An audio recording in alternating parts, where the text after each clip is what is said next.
Halo para tetua, para pecinta Battle Through the Heavens dimanapun kalian berada. Gimana nih kabar para tetua yang selalu stay dan udah selalu meramaikan kolom komentar? Udah siap kancut dengan perjalanan dari Mang Oyan?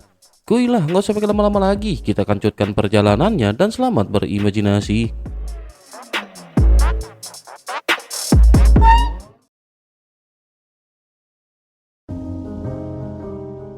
Cerita masih dikanjut di mana Xiaoyan berniat berburu harta karun Raja Ilusi.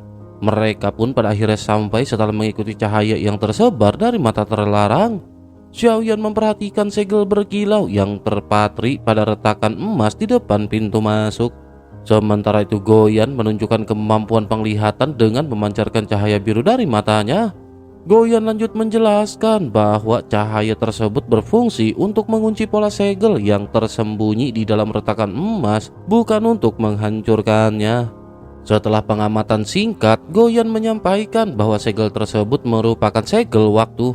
Goyan menyatakan dengan lugas bahwa bahkan Goyan sendiri tidak memiliki kemampuan untuk memecahkan segel itu secara langsung.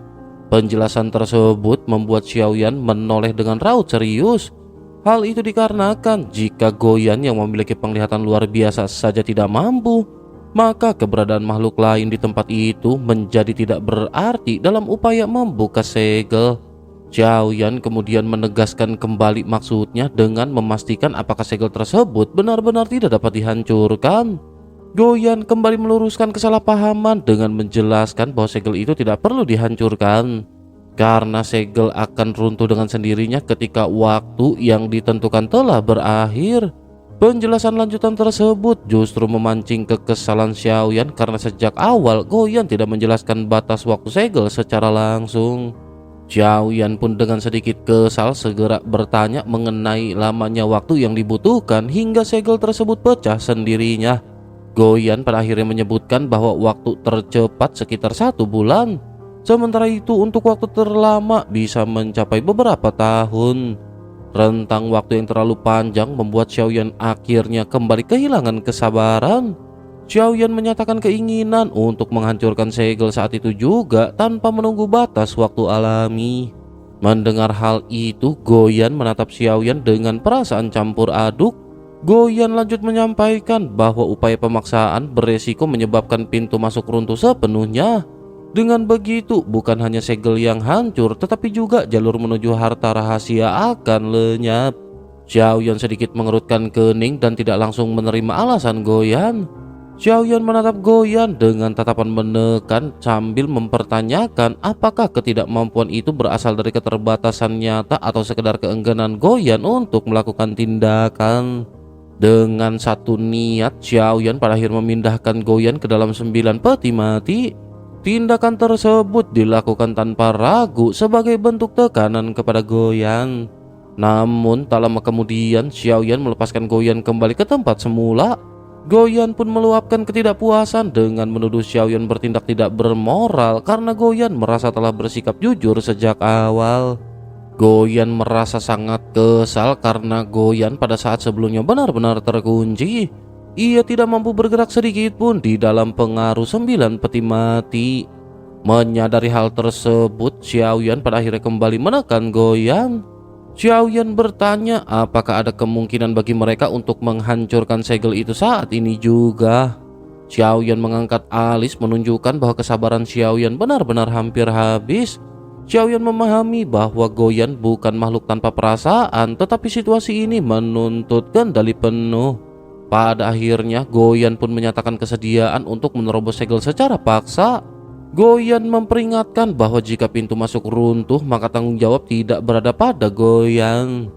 Xiaoyan pun menanggapi perkataan Goyan ini dengan dingin. Xiaoyan lanjut berkata bahwa pintu masuk tidak boleh runtuh, seolah resiko tersebut sepenuhnya menjadi beban Goyan. Hal itu pada akhirnya semakin memperburuk suasana hati Goyan. Sementara itu di sisi lain, Xuan Huang pada saat ini segera menyampaikan pandangan yang berbeda. Xuan Huang berusaha menenangkan keadaan dengan menyarankan agar Xiaoyan bersedia menunggu. Namun Xiaoyan dengan cepat segera menolak saran dari Xuan Huang. Xiaoyan menilai bahwa penundaan justru berpotensi menimbulkan variabel tak terduga. Xiaoyan ingin memasuki area itu lebih dulu untuk menciptakan perubahan sebelum harta rahasia benar-benar terbuka. Dalam benak Xiaoyan, harta rahasia tersebut pasti akan menarik banyak pihak. Xiaoyan tidak berniat mengikuti arus atau menunggu keadaan berkembang secara alami. Xiaoyan memilih memperkenalkan ketidakpastian sejak awal, meskipun langkah itu berarti menempatkan Goyan dalam posisi terjepit. Xiaoyan merasa tidak perlu memberikan banyak penjelasan karena saat ini yang terpenting adalah memanfaatkan semua sumber daya yang tersedia. Xiaoyan menyadari apa yang baru saja mereka hadapi bukanlah inti dari keberadaan pihak tersebut. Pemahamannya tentang hal itu sangat terbatas, namun nalurinya mengatakan bahwa ancaman sesungguhnya masih tersembunyi lebih dalam. Xiaoyan memilih untuk mengabaikan tatapan Goyan yang penuh selidik dan membiarkan makhluk itu menarik kesimpulan sendiri dengan situasi yang ada. Mendengar hal tersebut, sosok Xuan Huang pada saat ini hanya bisa menghela nafas. Selanjutnya ia menatap ke arah Ye Beijing dan seketika sedikit terkejut. Ia lanjut berkata bahwa sepertinya ia mengenali sosok Ye Beijing. Namun Xuan Huang tidak tahu bahwa Ye Beijing adalah salah satu dari 4 keberadaan di alam dewa kekacauan. Keduanya pun tampak tidak memiliki hubungan atau pengenalan sebelumnya. Xuan Huang lanjut menyampaikan dugaannya bahwa Ye Beijing pasti pernah menginjakkan kaki di dunia gunung dan lautan pada masa lalu. Nada dan ekspresi Xuan Huang terlihat seperti sebuah pujian tulus dengan senyum cerah yang membuat sosoknya tampak ramah dan sulit dicurigai. Namun di balik sikap itu, Xuan Huang sebenarnya menyimpan kecurigaan mendalam terhadap Ye Beijing. Pengetahuannya tentang klan Ximing sendiri sangat terbatas sehingga ia merasa aneh bagaimana Ye Beijing bisa mengetahui banyak hal tentang klan Ximing. Sementara itu Ye Beijing dengan tenang menyatakan bahwa dirinya memang pernah datang ke dunia gunung dan lautan sebelumnya. Ia juga pernah memiliki urusan langsung dengan Raja Naga terdahulu. Sikap Ye Beijing tetap santai disertai senyum lembut yang sulit dibaca maknanya. Mendengar hal itu, Xuan Huang menunjukkan ketertarikan dan menyadari bahwa di antara mereka terdapat hubungan yang bersumber dari masa lalu. Ye Beijing kemudian mengungkapkan pandangannya bahwa ras naga memiliki fisik yang luar biasa kuat, namun masih kekurangan dalam beberapa keterampilan tertentu. Tatapan Ye Beijing tertuju lurus pada Xuan Huang seolah menilai dan mengukur mereka. Saat Xuan Huang balik menatapnya, Ye Beijing menampilkan ekspresi genit dengan kedipan mata yang halus menciptakan suasana ambigu di antara keduanya. Sementara itu Xiaoyan sama sekali tidak tertarik pada interaksi tersebut. Perhatian Xiaoyan terarah pada hal lain yang jauh lebih penting. Xiaoyan mengangkat tangannya dan memanggil bendera penekan jiwa yang segera terbang keluar dan memancarkan aura dingin. Dengan bendera tersebut, Xiaoyan melepaskan seluruh jiwa klan Ximing yang telah dikumpulkannya sebelumnya. Bendera penekan jiwa memastikan bahwa tidak satu pun dari jiwa-jiwa tersebut mampu melarikan diri. Saat mengamati kumpulan jiwa itu, Xiaoyan menunjukkan keterkejutan yang jelas. Xiaoyan menyadari bahwa makhluk-makhluk tersebut benar-benar tidak membutuhkan tubuh fisik untuk bertahan hidup dan hanya eksis sebagai jiwa murni. Dalam pengamatannya muncul pertanyaan besar tentang bagaimana ras semacam itu dapat berevolusi tanpa wujud jasmani. Di antara semua jiwa yang dilepaskan hanya ada 2 jiwa yang tampak memiliki kekuatan menonjol, sementara yang lain berkumpul dan bergantung pada keduanya. Xuan Huang juga pada saat ini mengalihkan perhatiannya ke arah bendera penekan jiwa dengan banyak jiwa. Xuan Huang yang berdiri di samping juga mengungkapkan rasa penasarannya terhadap fenomena tersebut. Xuan Huang merasa sulit memahami bagaimana reproduksi bisa terjadi tanpa tubuh fisik. Ia juga mempertanyakan apakah jiwa murni mampu melakukan hal semacam itu. Xiaoyan menoleh dan memandang Xuan Huang dengan tatapan aneh. Menurut Xiaoyan, mustahil Xuan Huang sama sekali tidak mengetahui keberadaan klan Ximing. Terlebih lagi jika mengingat pengaruh dan usia klan naga di dunia gunung dan lautan. Xiaoyan pun mempertanyakan hal tersebut langsung kepada Xuan Huang. Mendengar hal itu, Xuan Huang segera menegaskan bahwa dirinya benar-benar tidak mengetahui banyak hal tentang klan Ximing. Xuan Huang menjelaskan bahwa klan naga hampir tidak memiliki permusuhan sejati di dunia gunung dan laut, sementara klan Ximing sendiri tidak pernah memprovokasi atau menantang klan naga. Selain itu, Xuan Huang menyadari bahwa dunia gunung dan laut dipenuhi oleh ras yang jumlahnya tak terhitung. Setiap 1000 tahun, ras baru terus lahir, sementara banyak ras lama menghilang tanpa meninggalkan jejak, terkubur oleh waktu dan persaingan yang kejam. Xiaoyan berdiri tenang sambil mendengarkan penjelasan Xuan Huang. Dalam pemahaman Xuan Huang, selain klan naga, ras lain tidak terlalu menarik perhatian. Pengetahuan tentang klan Ximing juga sangat terbatas, hanya sebatas keberadaan dan sedikit rumor lama. Rasa takut terlihat jelas pada sikap Xuan Huang karena Xuan Huang khawatir Xiaoyan meragukan kejujurannya. Xuan Huang pada akhirnya berusaha menjelaskan dengan rinci bahwa informasi yang dimilikinya memang sesempit itu. Sementara itu, Feng Xi menguatkan pernyataan tersebut berdasarkan pengalaman dari klan Phoenix. Feng Xi pernah mendengar keberadaan klan Ximing, tetapi klan itu selalu menutup diri dari dunia luar. Jika bukan karena kejadian kali ini, Feng Xi tidak akan pernah menyadari betapa mengerikannya kekuatan mereka. Sisa ketakutan masih tertinggal dalam hati Feng Xi, mengingat tubuh Feng Xi hampir sepenuhnya ditelan oleh kekuatan asing tersebut. Feng Xi menyadari bahwa tanpa kehadiran Xiaoyan, nasibnya kemungkinan besar akan berakhir dengan kehancuran.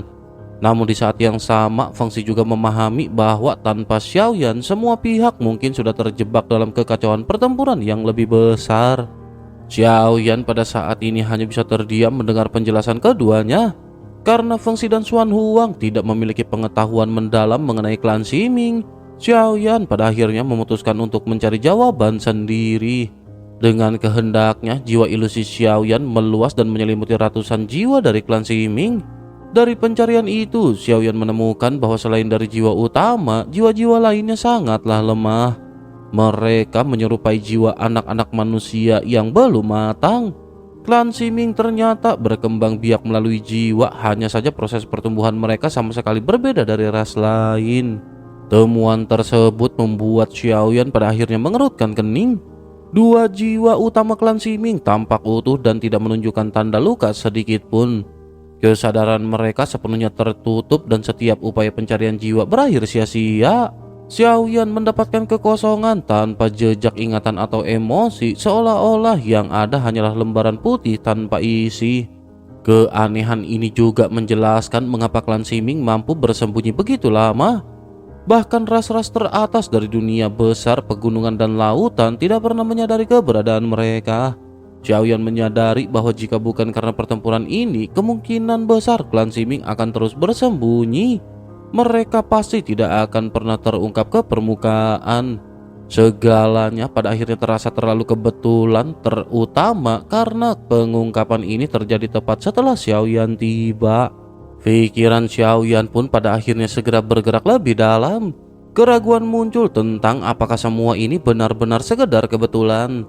Ada kemungkinan bahwa kemunculan klan Ximing seharusnya tidak terjadi di tempat ini sejak awal. Xiaoyan mulai mengaitkan peristiwa tersebut dengan Zhang Mixi. Keberadaan Zhang Mixi di bawah pengaruh Tuan Su membuat setiap rangkaian kejadian tampak seperti hasil manipulasi tersembunyi.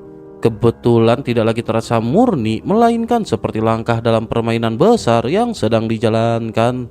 Dalam suasana penuh kewaspadaan itu, Xiaoyan mengalihkan perhatiannya kepada Ye Beijing. Xiaoyan menunjukkan sikap hormat dan menyampaikan maksud untuk mengetahui apa yang Ye Beijing ketahui tentang klan Ximing. Tatapan Xiaoyan tenang tanpa paksaan, seolah hanya mencari sepotong kebenaran yang terlintas. Sementara itu Ye Beijing menatap kembali dengan mata yang jernih dan perlahan mulai mendekat. Jarak di antara mereka menyempit hingga hampir bersentuhan. Ye Beijing menunjukkan sikap lembut dan berkata apakah Xiaoyan benar-benar memang ingin mengetahui rahasia tersebut. Namun sungguh sangat disayangkan Ye Beijing tidak mengetahui apapun tentang klan tersebut. Meskipun Ye Beijing pada saat ini tampak lembut, tetapi di balik kelembutannya, Ye Beijing akhirnya menyampaikan bahwa ketulusan Ye Beijing kini sudah terkikis. Dalam pandangan Ye Beijing, kemunculan sosok licik yang tidak jelas asal-usulnya telah merusak kepercayaannya yang tersisa. Karena alasan itu, Ye Beijing tidak lagi memiliki apapun yang bisa dibagikan. Kata-katanya seolah-olah tertelan oleh sikap Xiaoyan yang sebelumnya ditunjukkan kepada Chen Xianyuan. Setelah Yu Beijing selesai menyampaikan maksudnya, Yu Beijing menatap Chen Xianyuan dengan senyum yang dipaksakan, lebih menyerupai raut tertahan yang menyesakan. Tatapan itu tidak menyembunyikan gejolak emosi yang bercampur antara kesal dan kecewa. Di hadapan Yu Beijing, Chen Xianyuan sedikit membungkuk dengan sikap lembut dan menawan. Gerakan tubuh yang tenang itu justru menjadi pemicu kemarahan Yu Beijing. Pada saat ini, tampak seolah setiap ketenangan Chen Xianyuan adalah bentuk sindiran yang diam-diam menusuk. Yu Beijing dengan jelas menunjukkan bahwa Yu Beijing tidak mengetahui apapun dan tidak berniat melanjutkan pembicaraan. Penolakan itu terasa keras dan dingin. Xiaoyan yang mengamati dari samping merasa sikap Yu Beijing ini tidak biasa. Xiaoyan pun menggelengkan telapak dan menyadari bahwa memaksa Yu Beijing berbicara hanya akan memperburuk keadaan. Dalam hatinya, Xiaoyan menganggap situasi ini aneh lalu mengalihkan perhatiannya kepada Chen Xianyuan. Xiaoyan pada akhirnya lanjut menyampaikan keinginannya untuk mengajak Chen Xianyuan berjalan-jalan. Tanpa ragu, Xiaoyan mengelurkan tangan dan menggenggam tangan Chen Xianyuan. Keduanya pun perlahan terangkat dan bergerak maju meninggalkan posisi semula. Pemandangan itu tertangkap jelas oleh Yu Beijing. Amarah yang sejak tadi tak tertahan pada akhirnya meledak. Yu Beijing menghentakkan kaki dengan keras lalu mengayunkan tangannya. Seketika air laut di sekitarnya bergejolak hebat, arus berputar liar dan dasar laut diratakan oleh tekanan yang mengamuk. Dalam kemarahan itu, Yu Beijing merasa bahwa semua ini dilakukan dengan sengaja untuk memancing emosinya. Yu Beijing mengingat bagaimana bantuan yang pernah diberikan justru berakhir menjadi alasan penderitaan batin. Amarah itu terus meluap hingga Yu Beijing memutuskan untuk pergi berjalan-jalan sendiri seolah ingin melampiaskan emosi dengan caranya sendiri. Sementara itu di sisi lain, Raja Tianzang hanya berdiri sambil menggoyangkan labu anggur di tangannya. Sekilas ia tampak santai, namun sebenarnya Raja Tianzang mengamati seluruh kejadian dengan seksama. Setelah Yu Beijing bergumam beberapa saat, air laut di sekitar kembali bergetar. Dalam sekejap, sosok Yu Beijing yang tidak jauh dari Raja Tianzang menghilang tanpa jejak. Setelah kepergian Yu Beijing, Suan Huang mendekati Raja Tianzang dan menyampaikan rasa penasarannya mengenai hubungan antara Yu Beijing dan Chen Xianyuan. Ia mempertanyakan apakah keduanya memiliki kaitan khusus dengan Yang Mulia. Raja Tianzang menanggapi dengan senyum samar dan berkata bahwa Raja Tianzang sendiri juga ingin mengetahui jawabannya. Sambil terus meneguk anggur, Raja Tianzang mengungkapkan keterkejutannya karena selama ini mengira Yang Mulia adalah sosok yang setia. Sementara itu, perhatian Suan Huang pada saat ini beralih kepada Goyan. Suan Huang menyesalkan kondisi mata besar itu yang memancarkan cahaya biru tanpa henti ke arah bekas retakan. Sementara itu dari dalam hati Goyan, luapan emosi dan kebencian terasa jelas. Goyan telah mengingat segalanya dan bersumpah bahwa pada waktu yang tepat pembalasan akan dilakukan. Kutukan dan amarah terus mengalir bersama dengan cahaya biru yang menyembur dari Goyan. Setelah beberapa saat, usaha Goyan juga tidak sia-sia. Bekas retakan yang terus diterpa cahaya mulai menunjukkan tanda-tanda keretakan baru. Goyan memang memiliki kemampuan untuk menghancurkan bekas retakan tersebut sepenuhnya. Selain itu, semuanya itu juga bergantung pada kehendak Goyan sendiri tanpa campur tangan pihak lain. Sementara itu, di luar dari lautan mimpi, cahaya merah yang menembus langit menyebar dengan cepat. Pancaran itu meluas ke segala arah, membawa kabar yang menyebar seperti api, menandakan bahwa perubahan besar sedang bergerak tanpa bisa dihentikan. Tokoh-tokoh kuat yang jumlahnya tak terhitung dari dunia gunung dan laut bergerak menuju sumber cahaya merah dengan kecepatan tinggi. Setiap sosok memahami makna kemunculan dari cahaya tersebut sebagai tanda lahirnya harta rahasia yang luar binasa. Kesempatan seperti ini jarang muncul bahkan dalam ribuan tahun.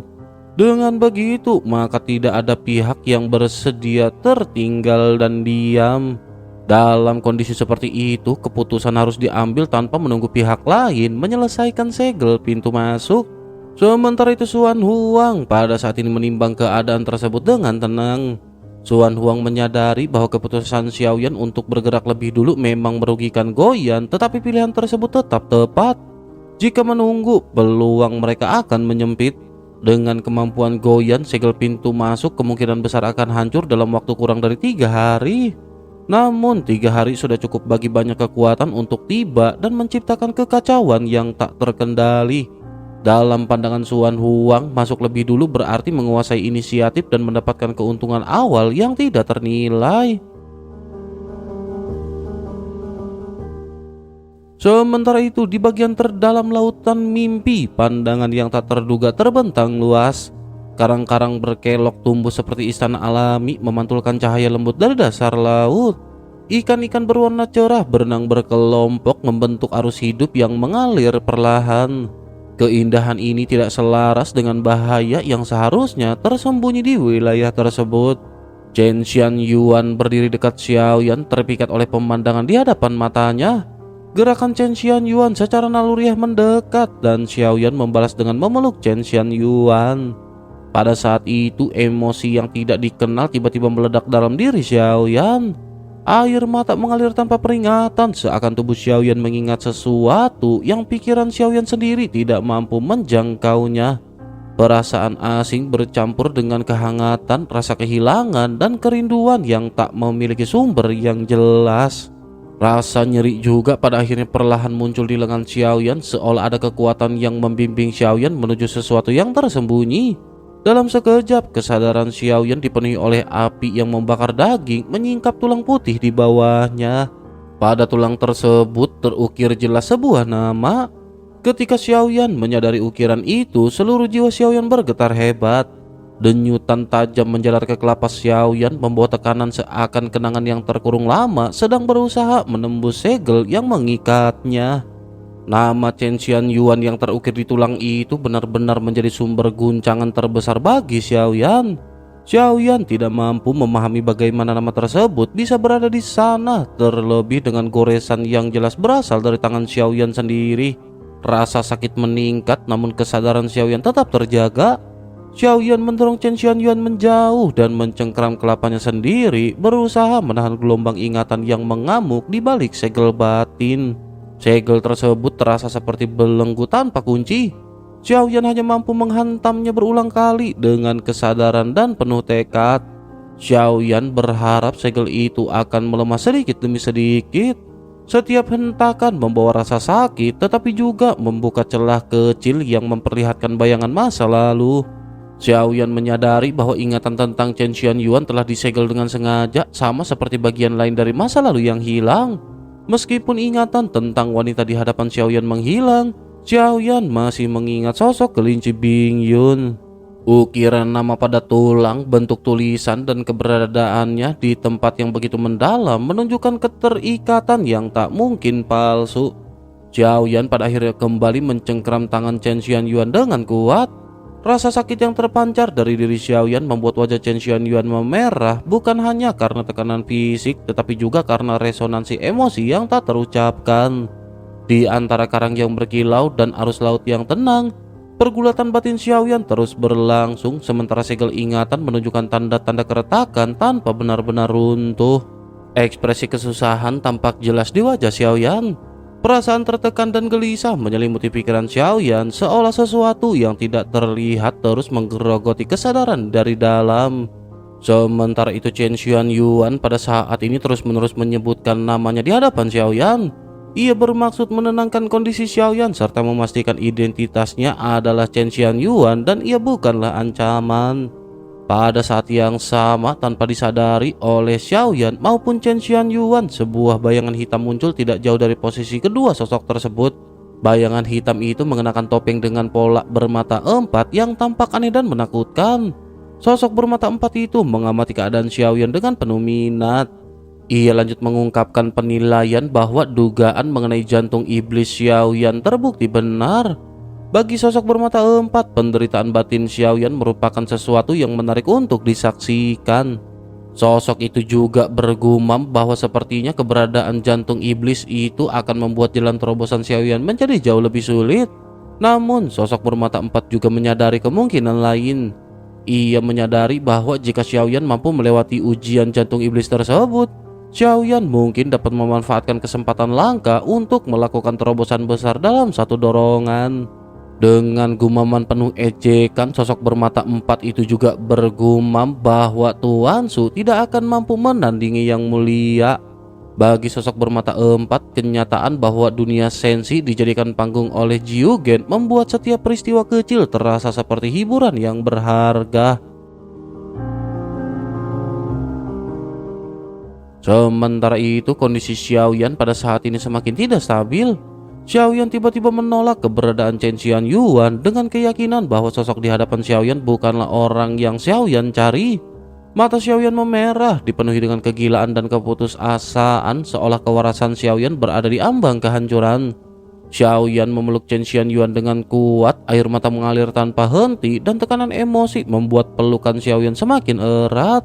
Chen Xianyuan merasakan penderitaan fisik akibat tekanan tersebut dan berusaha menyampaikan ketidakmampuan Chen Xianyuan menahan kekuatan Xiaoyan. Tubuh Chen Xianyuan tampak tertarik secara paksa ke arah Xiaoyan. Namun sekeras apapun Chen Xianyuan berusaha melawan, Chen Xianyuan tidak mampu menggerakkan tubuhnya sedikit pun. Dalam kondisi setengah sadar, Xiaoyan merasakan kejanggalan dan menyadari bahwa perasaan di dalam pelukannya tidak sesuai dengan sosok yang seharusnya. Keyakinan bahwa Chen Xianyuan di hadapannya bukanlah orang yang dicari Xiaoyan semakin menguat. Raungan penuh penderitaan keluar dari Xiaoyan mengguncang ruang di sekitar. Pada saat itu, tubuh Chen Xianyuan mengeluarkan suara retakan mengerikan seperti tulang-tulang yang hancur dari tekanan yang tidak wajar. Akhirnya dalam sekejap, ledakan keras pun terjadi. Tubuh Chen Xianyuan meledak, daging dan darah berhamburan ke segala arah, menciptakan pemandangan yang mengerikan di tengah lautan ilusi. Pupil mata Xiaoyan menyusut tajam hingga sekecil lubang jarum. Tubuh Xiaoyan membeku, nafas Xiaoyan seakan terhenti oleh kejadian yang tidak mampu diterima oleh pikiran Xiaoyan. Jeritan putus asa kemudian meledak dari tenggorokan Xiaoyan, menggema luas seolah mampu menembus seluruh lautan ilusi dan menyalurkan rasa kehilangan yang tak terukur. Setelah jeritan tersebut, kesadaran Xiaoyan pada akhirnya runtuh sepenuhnya. Mata Xiaoyan terbalik dan tubuh Xiaoyan jatuh tak sadarkan diri untuk kedua kalinya. Dari kejauhan, sosok bermata empat mengamati keadaan tersebut dengan penuh ketertarikan. Sosok bermata empat menilai bahwa jantung iblis Xiaoyan belum sepenuhnya dihancurkan, sehingga hasil akhir dari pertarungan batin ini masih sulit diprediksi. Sosok bermata empat tidak menunjukkan niat sedikit pun untuk menghabisi nyawa Xiaoyan. Hal itu dikarenakan bagi sosok bermata empat, mengamati proses ini jauh lebih menarik daripada hasilnya. Namun meskipun begitu, perubahan mendadak terjadi di kehampaan sekitar. Riak-riak halus muncul dari ruang hampa dan beberapa jiwa tak kasat mata perlahan menampakkan diri. Jiwa-jiwa tersebut bergerak cepat dan saling menyatu membentuk satu sosok utuh. Sosok itu adalah manusia berkelapa tiga, yakni Qi Baihun dari klan Ximing, sosok yang belum lama ini terlibat pertarungan sengit dengan Xiaoyan. Kehadiran Qi Baihun menambah ketegangan di ruang tersebut seiring dengan kondisi Xiaoyan yang masih terbaring tak sadarkan diri di tengah kekacauan yang belum mereda.